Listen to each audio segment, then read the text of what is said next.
तो क्या तुर्की और इजराइल के बीच कोई बड़ी जंग होने वाली है या फिर इस जंग की तरफ आगे बढ़ रहा है ये दोनों देश?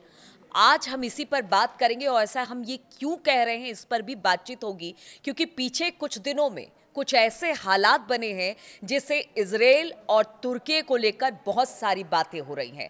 अब ये बातें क्या हैं और किस तरह के हालात हैं और इसमें अमेरिका और ट्रंप की क्या भूमिका है, बातचीत आज इसी पर। मयंक मेरे साथ है।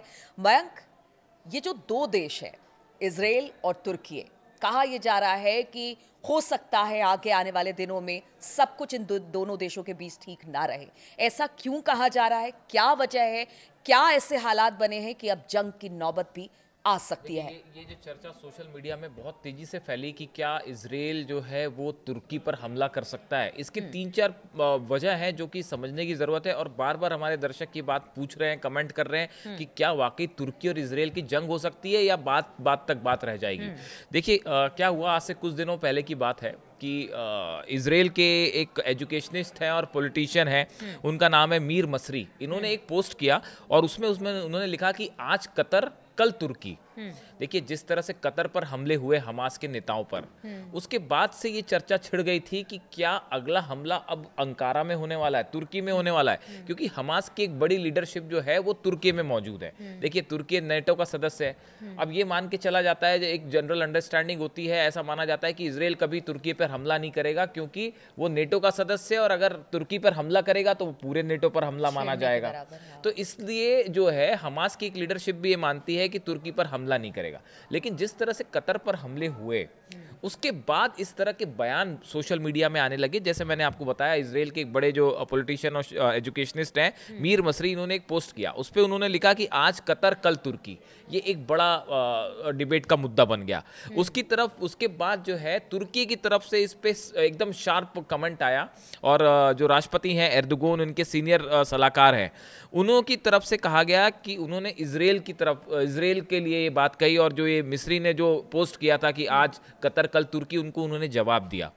उन्होंने कहा जल्द ही दुनिया को शांति मिलेगी जब तुम्हारा नाम नक्शे से मिट जाएगा। ये इजराइल के लिए उन्होंने कहा कि तुमको दुनिया को शांति तब मिलेगी जब इजराइल का नाम जो है वो नक्शे से ही मिट जाएगा। तो यहाँ से देखिए ये बयानबाजी जो है वो तेजी से आगे बढ़ गई तुर्की और इसके बीच में। इसी बीच में देखिए वॉशिंगटन में अमेरिकन एंटरप्राइजेज इंस्टीट्यूट के सीनियर फेलो हैं माइकल रूबिन। ये इस पूरे एरिया के मिडिल ईस्ट के जानकार हैं और अपने आर्टिकल्स लिखते रहते हैं। इन्होंने कहा कि तुर्की इजराइल का अगला निशाना हो सकता है और उन्होंने चेतावनी दी कि तुर्की को अपनी सुरक्षा के लिए नाटे देशों पर निर्भर नहीं रहना चाहिए। तो देखिए एक्सपर्ट्स भी ये कह रहे हैं कि जंग हो सकती है। इजराइल की तरफ से इस तरह के बयान आ रहे हैं। नेतन्याहू ने खुद कहा कि जहां जहां हमास की लीडरशिप होगी, अगर आप उन्हें बाहर नहीं करेंगे तो हम हमला करेंगे। तो इसके बाद तुर्की ने अपने फाइटर जेट्स निकाल दिए, अपना डिफेंस सिस्टम एक्टिव कर लिया। ये सब खबरें आपको पता है, हमने वीडियो भी बनाया था।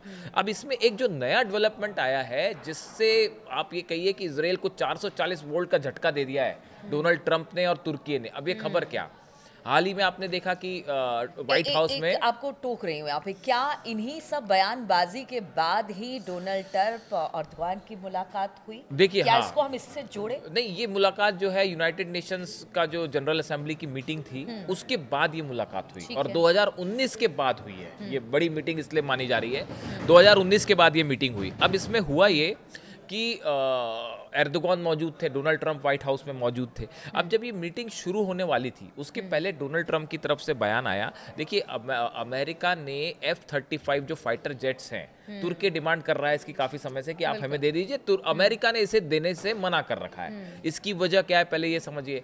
तुर्की के पास रूस का S-400 डिफेंस सिस्टम पहले से है।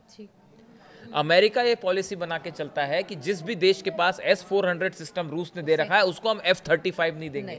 और अमेरिका को ये डर लगता है कि भाई अगर हमने F-35 की टेक्नोलॉजी दे दी तो वो उसको जो है रिवर्स इंजीनियरिंग करके वो टेक्नोलॉजी जो है रूस तक पहुंच जाएगी। इसलिए तुर्की को F-35 देने से अमेरिका मना कर रहा था। लेकिन ये जो बैठक हुई, इस बैठक के पहले ही डोनाल्ड ट्रंप की तरफ से ये बयान आया, मैं चाहता हूं कि जब तक रूस उत्पात मचाता रहेगा तब तक तुर्की रूस से तेल खरीदना बंद कर दे।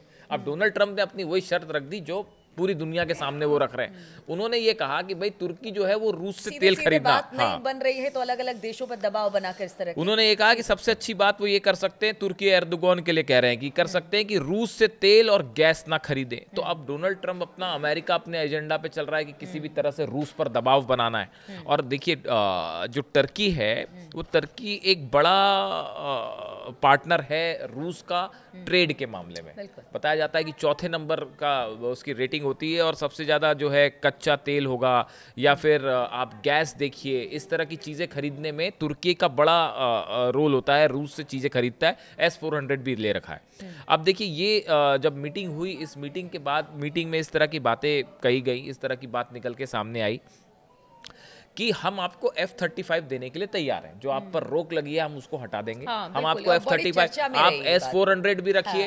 रूस का हम ये शर्त हटाने को ट्रंप तैयार हो गए कि आजकल ट्रंप जो फैसले लेते हैं वो तुरंत फैसले लेते हैं और जो स्पेकुलेशंस जो हैं वो उसके लोग अंदाज नहीं लगा पाते कि क्या करेंगे। तो अब उन्होंने ये कहा कि भाई हम संकेत दिए कि हम आपको तुर्की को F-35 देने के लिए तैयार हैं, लेकिन बशर्ते आप रूस से तेल खरीदना बंद कर दीजिए। अब अगर आप सोचिए कि तुर्की के पास S-400 पहले से और F-35 भी मिल जाए तो नेचुरली ये इजराइल के लिए और नेतन्याहू की तो नींद उड़ाने वाली बात है। आप देखिए सीरिया, अब सवाल ये है कि अगर F-35 मिल भी गए तुर्की को तो फिर ये जंग के हालात कैसे बन रहे हैं। हमारे दर्शक बार बार ये बात पूछते हैं कि वाकई जंग होगी, वाकई जंग होगी। तो इसलिए हम इसको एक्सप्लेन करना चाह रहे हैं कि देखिए ये आखिर तुर्की और इजराइल में जंग की संभावना क्यों। पहली वजह हमने आपको बताई, हमास की लीडरशिप, हमास का प्रेजेंस जो है वो बड़े पैमाने पर अंकारा में है, इसमें कोई दो मत नहीं है। जो सोर्सेस से खबरें आती है 1000 से ज्यादा जो है वो लीडर्स या मेंबर्स हमास के अंकारा में हो सकते हैं। तो क्या इनको, जैसे कतर पर हमला हुआ, क्या इजराइल ने ऐसी ही कोई प्लानिंग, ऐसा भी बताया जाता है, कुछ रिपोर्ट से बताती हैं कि नेतन्याहू ने जिस तरह से हमले कतर पे करवाए, कतर पे हमले किए इजराइल ने, बिल्कुल ऐसा ही हमले की प्लानिंग तुर्की के लिए, अंकारा के लिए कर दी गई थी। लेकिन अमेरिका के कहने पे, खासकर इस कतर हमले के बाद, अमेरिका के इंटरफेरेंस के बाद ये हमले रुके हैं, ऐसी कुछ रिपोर्ट्स हैं। इसका कोई पुख्ता, ऐसी खबरों का कोई कंफर्मेशन नहीं होता, ऐसी खबरें आपको समझनी पड़ती हैं और सोर्सेस से आती है। तो इजराइल रुक गया। अब जैसी ये खबर तुर्की के पास आई, तुर्की तुरंत अलर्ट मोड में, एर्दोगन ने अपने पूरे फाइटर जेट्स निकाल दिए, डिफेंस सिस्टम निकाल दिए और सर्विलांस शुरू हो गया। वो 48 घंटे तो ऐसे थे कि ऐसा लग रहा था कि अब जंग हुई तब जंग हुई। पहली नंबर की बात। अब आप देखो सीरिया को लेकर, सीरिया जो तुर्की है वहाँ सीरिया की जो नई सरकार है वो उसको सपोर्ट कर रहा है तुर्की, लेकिन इजराइल ये चाहता है कि पूरा पावर नई सरकार के हाथ में ना आए और जिसे कहते हैं संघीय ढांचा, मतलब अलग अलग ग्रुप्स जो है वो रहे, डिसेंट्रलाइज्ड रहे, ताकि हम अपना भी वहाँ पे प्रभाव जमा सके। तो सीरिया को लेकर भी तुर्की और इजराइल आमने सामने है पिछले काफी दिनों से। और अगर हम दो इलाके हैं वहाँ की बात की जाए कि वहाँ पे तुर्की ने जो है अपने सैन्य बेस बनाने की कोशिश करी थी, तो इजराइल ने जो है वहाँ पे हमले कर दिए। इजराइल ने वहाँ पे अपने फाइटर जेट्स भेज के वहाँ पे हमले कर दिए, जिसके बाद जो है वो दोनों के बीच सीधा टेंशन वाली बात आ गई थी।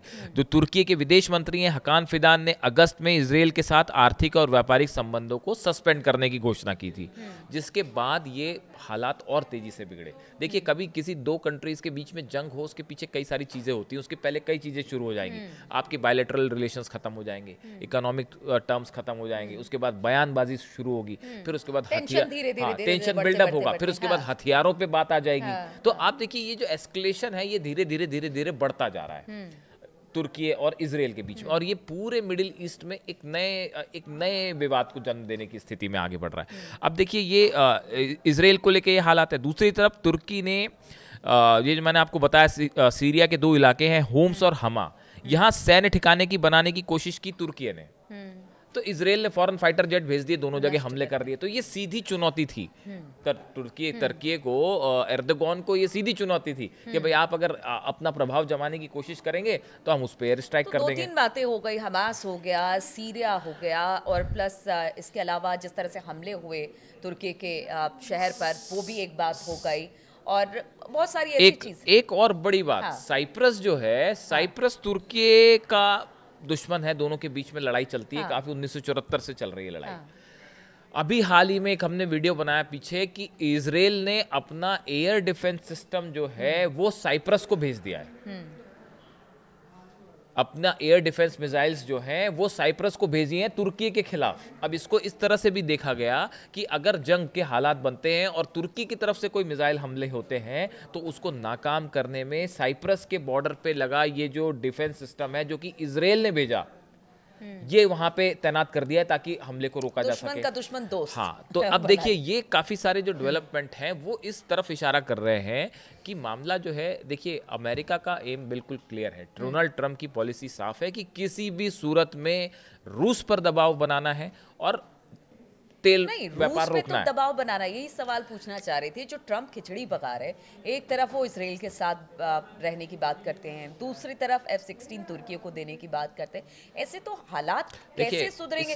जिस शांति की बात ट्रंप करते रहे हैं, अब तो सिर्फ लगता है उनका फोकस रूस पे ही है। अभी फोकस रूस पे, एकदम स्ट्रैटेजी क्लियर है ट्रंप की कि किसी भी सूरत में रशिया के ऑयल इंपोर्ट एक्सपोर्ट पे रोक लगानी है। इसके लिए बाकी सब चीजें सेकेंडरी हैं। गाजा सेकेंडरी है, इजराइल सेकेंडरी है। पहला इंटरेस्ट ट्रंप का जो दिखाई दे रहा है अमेरिका का, वो किसी भी सूरत में रशिया के ऑयल पे रोक लगाना है। अब इस सूरत में तुर्की और इजराइल, देखिए ये दोनों देश ऐसे हैं, एर्दोगान के साथ जो है वो पर्सनल टर्म्स हैं ट्रंप के।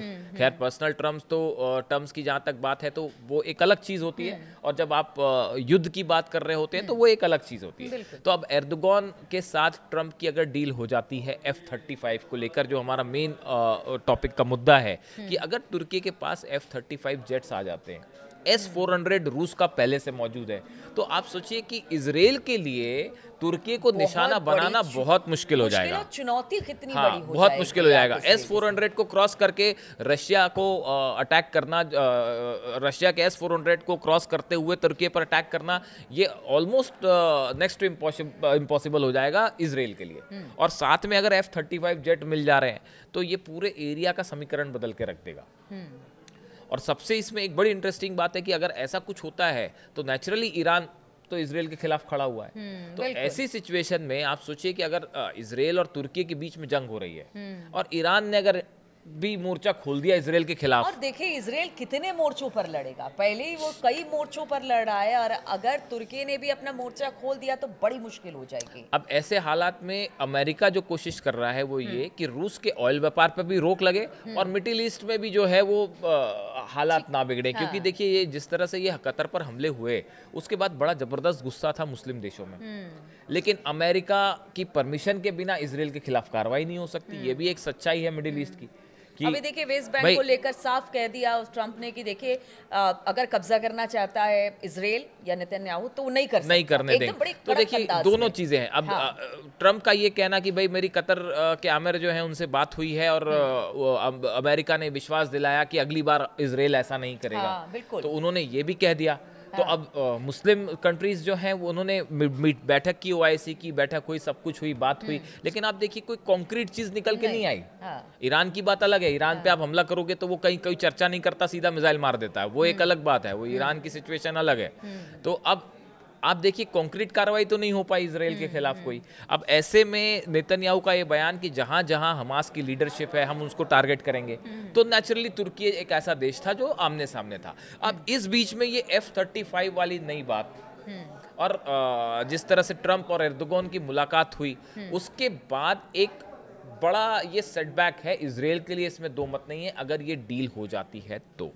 चलिए देखिए, हमने समझाने की कोशिश की कि आखिर जो बात निकलकर सामने आ रही है, एक्सपर्ट जिस बात को कह रहे हैं कि जो कि तुर्की और इजराइल के बीच युद्ध हो सकता है, हालात कुछ इस तरह से बन रहे हैं, एक एक पॉइंट पर हमने चर्चा की और साथ ही ये भी बताने की कोशिश की कि ऐसा आखिर क्यों कहा जा रहा है। अगर इस पर आप कोई और जानकारी चाहते हैं या फिर अपना कमेंट देना चाहते हैं तो ज़रूर हमें कमेंट करें, हमें इसका इंतज़ार रहता है। और साथ ही साथ मिडिल ईस्ट से जुड़ी हुई और तमाम जगह से जुड़ी हुई खबरें लगातार हम आपके लिए लेकर आते रहेंगे।